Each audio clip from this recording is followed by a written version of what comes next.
Christine. Hello, Taylor. Are you ready to have another awesome conversation? I'm ready.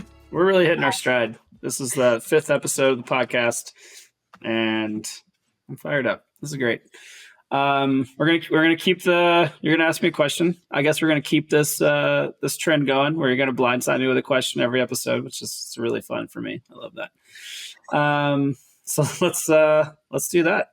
All right. It's all about keeping it uncomfortable.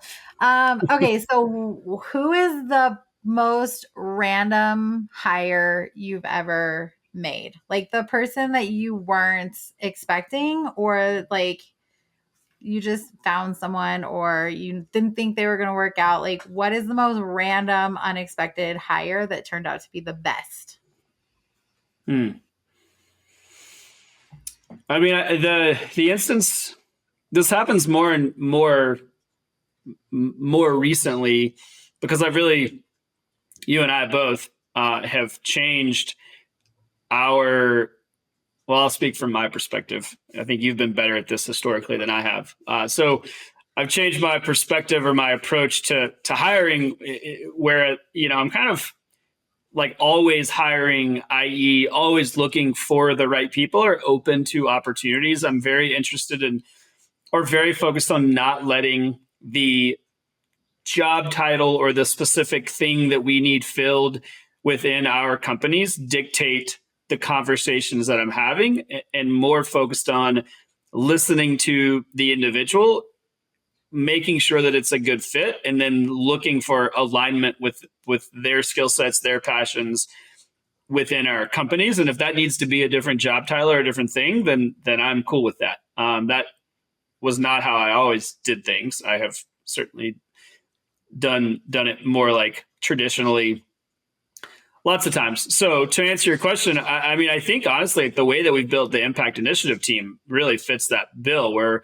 like our director of operations, we met at a networking event. We were not there for hiring.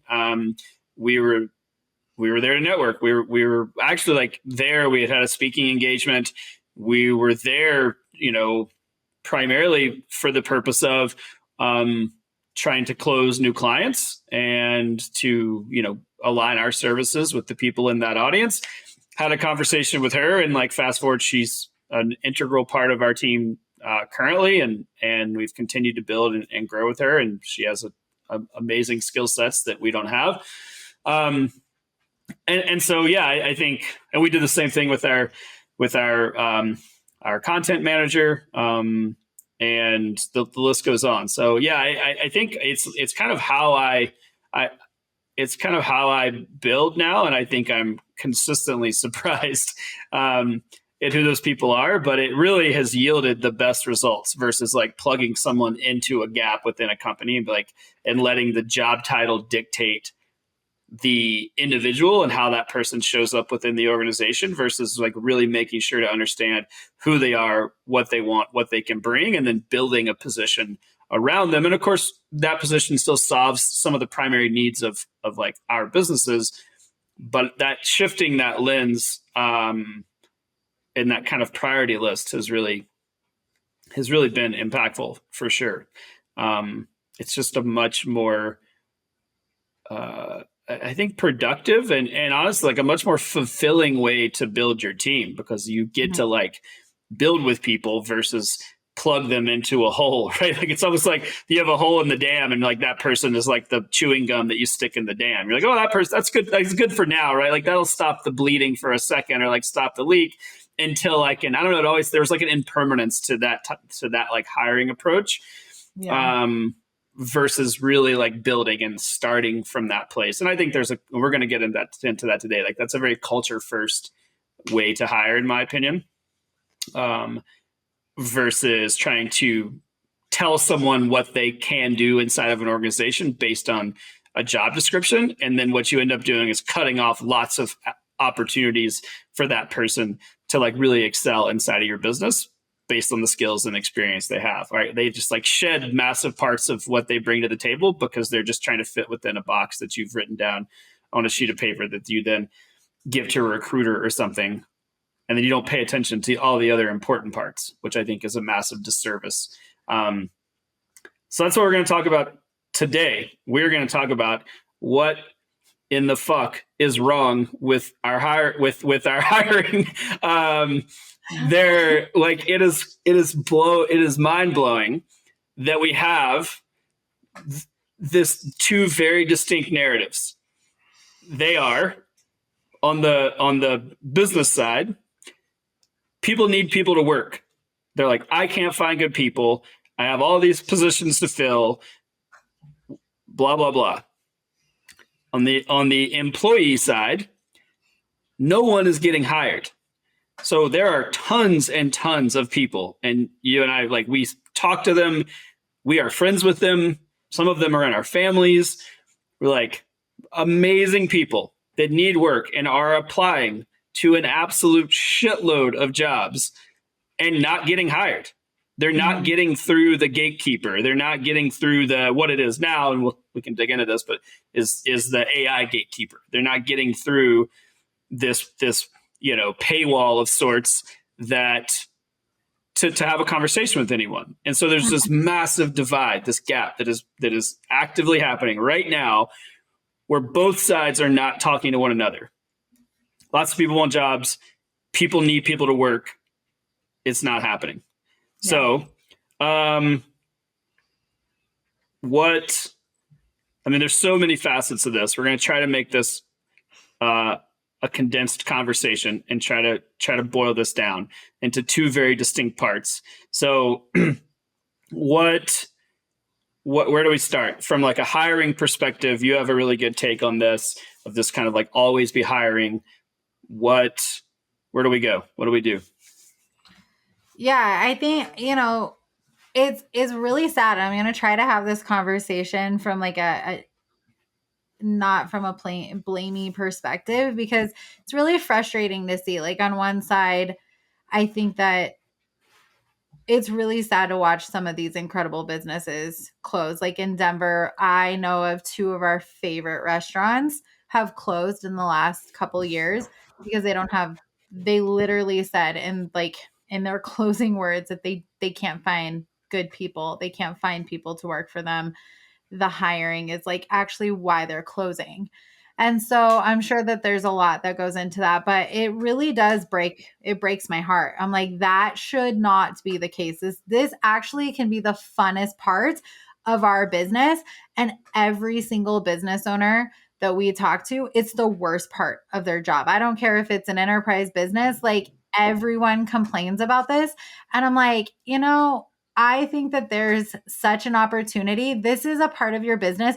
It's just like taxes. You can't get away from it. So you either learn how to play the game and you don't go to jail for IRS fraud, right? Like, you either do the thing, which we've all done with taxes, or hopefully you have, or you decide to like really hate your life. Like, this is, people in your business are inevitable. And if you don't have them, then you don't actually have a business. You probably have a hobby. So I get it. Like, we deal with all the bullshit that goes along with it too.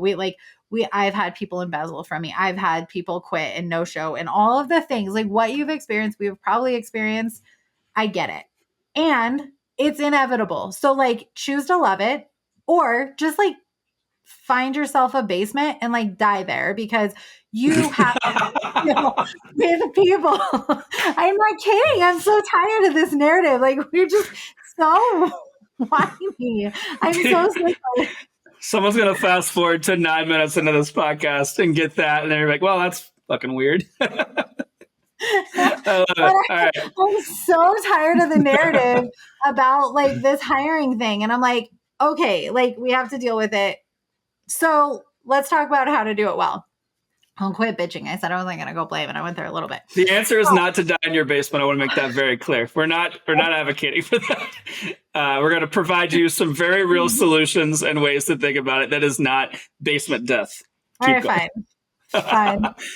I mean, that's take a stand by all means. Like, yeah, but I like that. Like, we get to have so much fun with it, and that's why I'm so passionate about it, because we have learned to love it, because it's something you can't get away from. And so the way you learn to love it is to be intentional and be connected to it. Like I am all we've used recruiters, we've done the things, but we're very intentional with that the fact of the matter is most of the time when we're hiring positions like a recruiter, what happens is we're hiring it for the easy button. We're hiring that person because we just are done with the process. We don't want to deal with it. And we're like, it's actually typically because we don't trust ourselves. If I boil it down to all of the people we've talked to, and there's nothing wrong with recruiters, actually they can be a really huge asset to save time and find the right people and have a really great process. If you don't have the right process, like they can be amazing.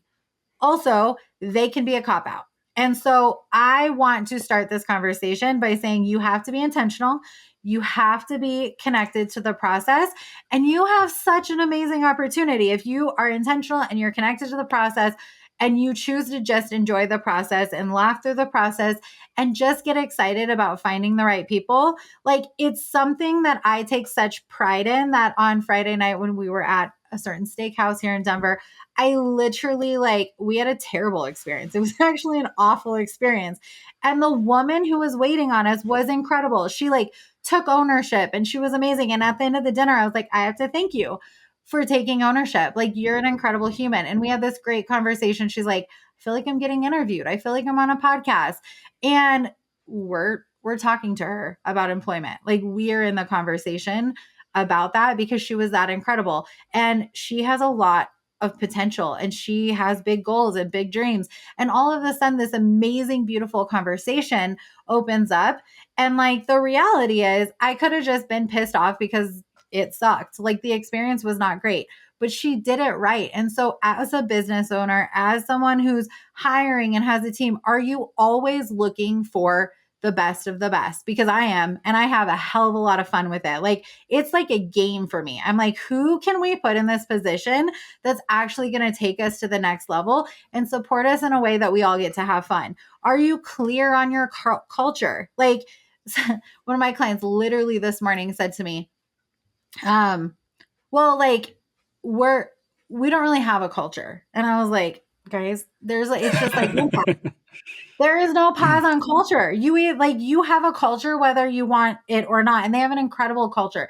The reality is they just haven't taken the time. They're like, well, we don't really try. I'm like, because you're amazing fucking people. You don't have to try because you care for people, because you're intentional with people, because you invite them in and you're incredible. And so all of the sudden, there's this great opportunity to be intentional and understand your culture, make it sticky and understand what makes it great.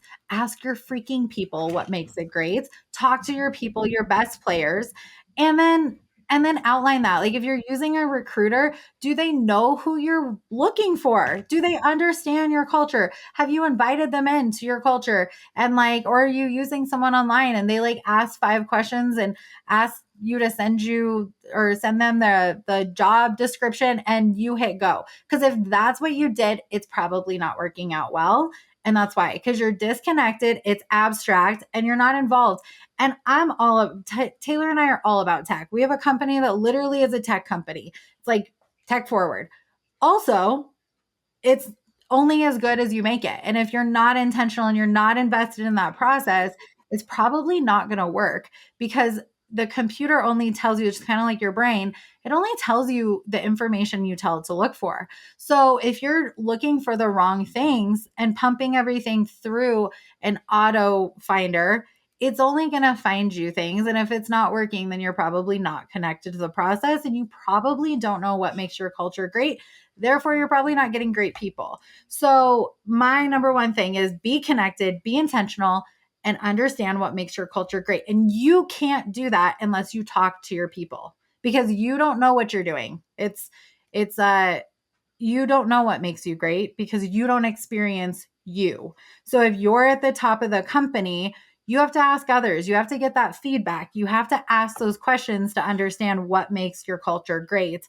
Otherwise, you're putting bullshit on the paper. You're putting what you think you should put because ChatGPT probably said so, or you think that's what's important. You have to understand what's important to your people. You can't be intentional. You can't be connected if you're not listening and asking the questions. So that's the beginning of my rant. Yeah, I think the culture culture starts before you hire the person. I think that's a really important piece. Like we think as people that are hiring that the individuals don't get exposed to our culture until they get hired. And the fact of the matter is that like your culture starts with the hiring process. If you want that person to understand why they should work with you and you want to attract good people, like start with your hiring process, right? Like if you've asked 5 questions and that person on their paper doesn't check out exactly, they have 2.8 years of experience versus 3 years of experience, and then if they don't check 3, then it doesn't get through. Like you're totally fucking it up. Like that's culture, right? Like you are telling that person that is an external expression of the things you care most about, and you are saying that you care more about them checking that box than what they actually bring to your team, and that's why you're not finding good people. Like, and I'm just going to say that straight up. Like that is happening and it is a problem and it's frustrating a lot of people. If you treat hiring differently, it will solve that problem. Like now I know that it's a very nuanced conversation. There's lots going on and there's lots of moving parts, but that is a major piece of it. And that's a part, like there's a lot of people that aren't getting through because of that. And culture starts like from the first interaction. So think critically about, and the fact of the matter is that we do this because we think that it's such a burden. Like you said, it's such a pain in the ass and it's such a burden on the company. The burden is the fact that you can't find good people, and the people that you do find only look good on paper, and your turnover is really high. So the burden actually happens like after the fact. It is way less burdensome and costs you way less money to give a shit up front and actually make sure that you hire good people and you're paying attention and your culture begins from moment one, from first interaction. That's going to be a much more productive scenario than trying to fast forward through the hiring process so that you can get them into your quote unquote culture and hope that you can like turn the ship around at that point. They've already had their experience, right? Like you've already gotten the wrong person and you've already made your case. The person already like has an opinion about the culture. That all that matters is checking the boxes. Well, you know what isn't great work? Phoning it in, right? So if you don't want that from your employees, like don't treat your hiring process like that. Like don't phone it in. So, all right, that's my soapbox. I'm done. I'm gonna get off. I'm on a fucking rant.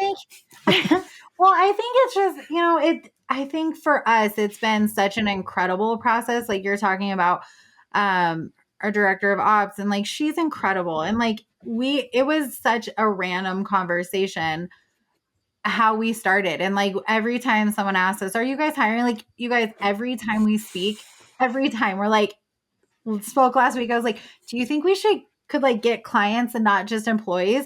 And it's because we care. We ask the questions. We're connected to the process. We're talking about culture, and it's contagious. People want to work for people who care. And so I just, there's this piece that like I literally could just shake our marketplace right now, because there's such an opportunity. And it, as you were talking, it brought up this time we were looking for an employee in one of our local service-based businesses. And one of the people who we interviewed, it was a great connection. We had a great conversation. We were talking about, we like truly connected. It was just this great thing. She's like, you guys are amazing. She ended up taking another position, and like we ended up hiring someone else. She is still to this day one of our biggest clients. Her business that she went and worked for, the business she went and worked for, literally is one of our top clients still to this day. Hundreds of thousands of dollar contract every single year. And it's all because I took the time to get to know her in that interview. I didn't just treat her like another ant in the anthill. I actually connected with her. And she still sends this business to this day. She still cleans her home every single year.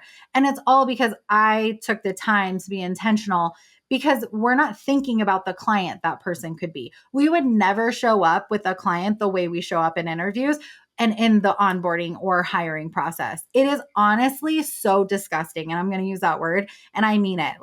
And I know that we're not trying as business owners or people who are hiring, we're not trying to enter in that way. We're just not being intentional. I know that you're not showing up and being like, I'm going to be disgusting today. I'm going to like enter into this conversation and be completely careless. No, you're trying to get a need filled, and you're busy and you're overwhelmed, and you've decided you hate this process just as much as the other person on the other side of the table. And I would love to propose that we just have an opportunity to actually enjoy this process on both sides and be more authentic. That was something someone else said to me, like, I hate the interview process because it's just you just have to be so professional. It's just so inauthentic. And in our company, we say authenticity is professional. How can we represent that in our interview process? How can you tell that person how you want them to show up? How can you, like when we go to a party, we tell people what to wear. Why don't we do that in the interview process? Why don't we make the interview process a place where people get to actually show up and show their personality off versus asking all these sterile ass questions that don't actually matter?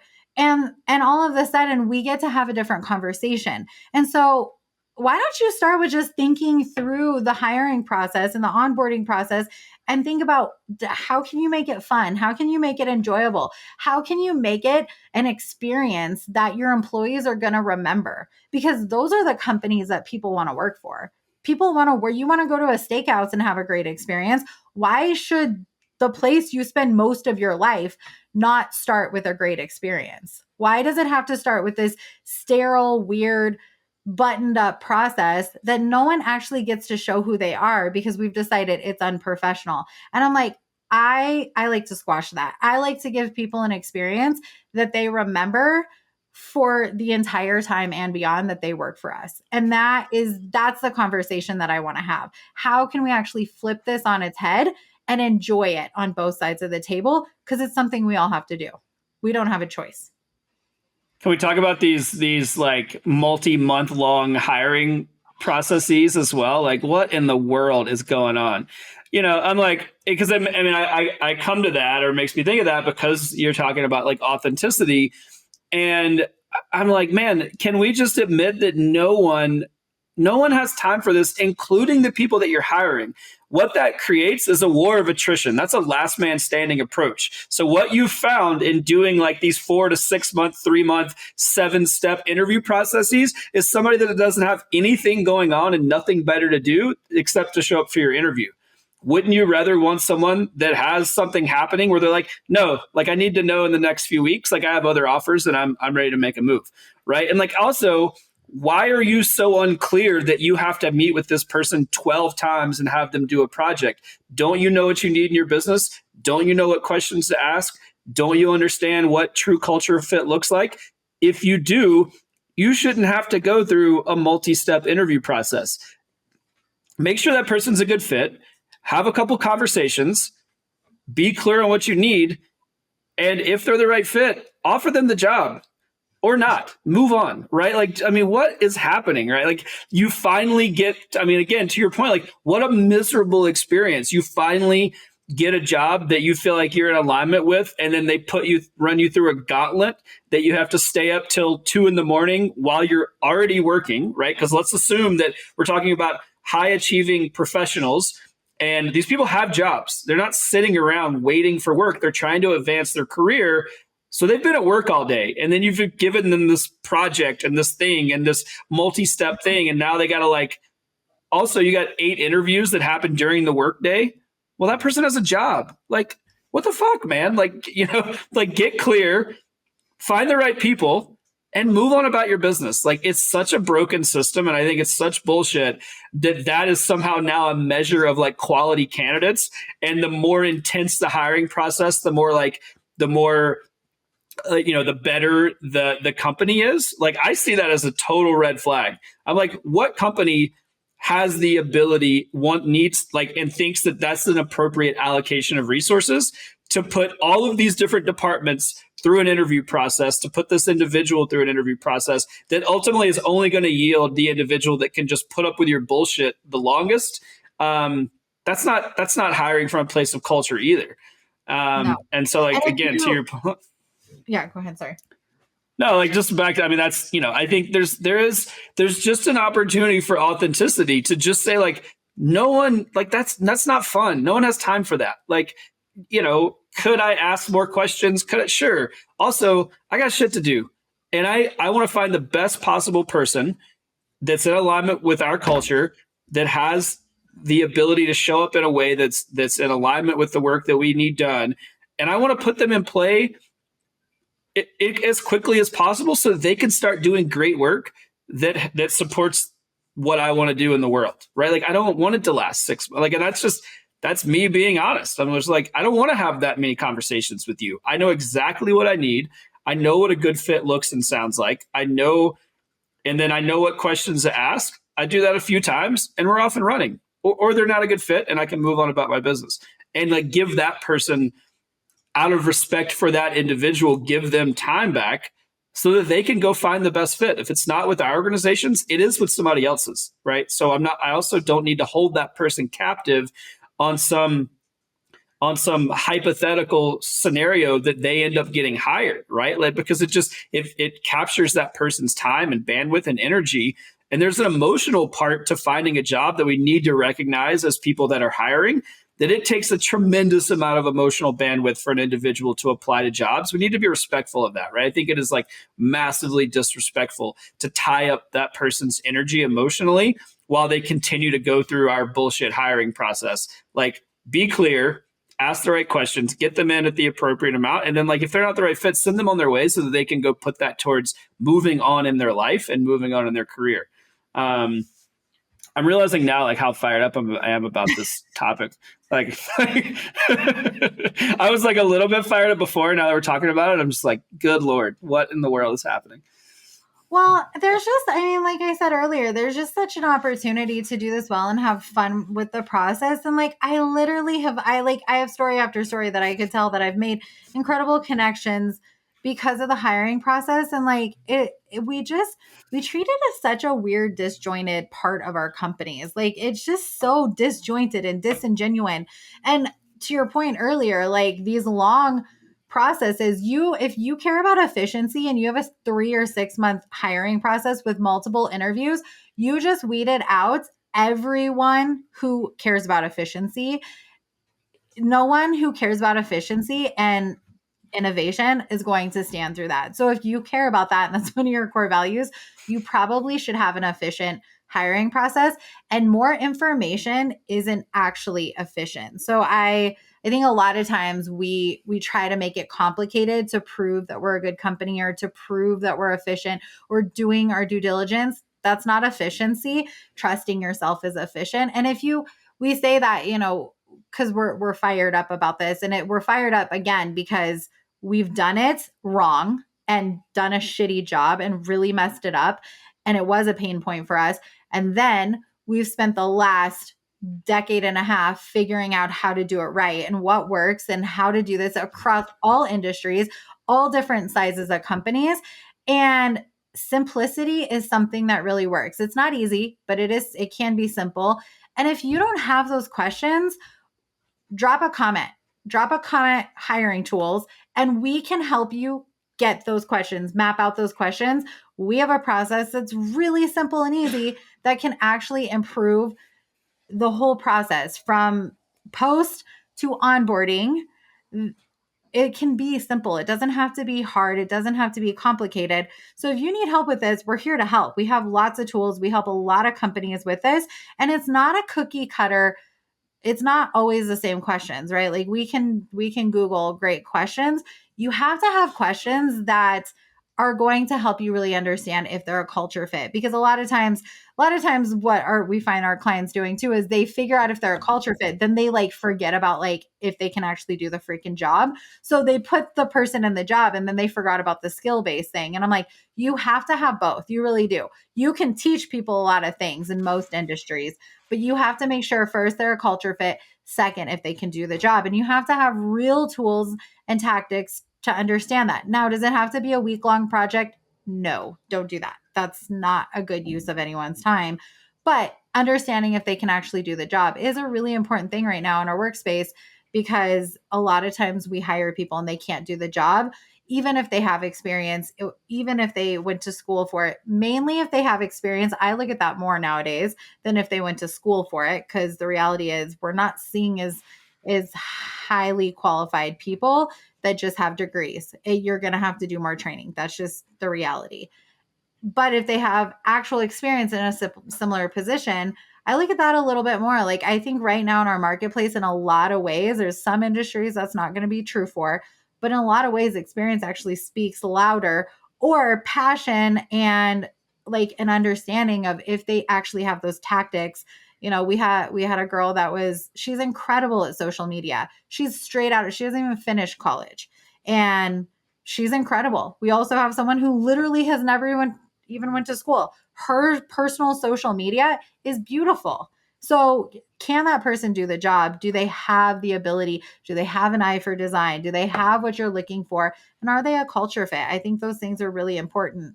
And the last thing that I know we wanted to talk about is like really lean into hiring within your culture. I think that is something that I have seen companies do away with, this idea of a referral program for our employees.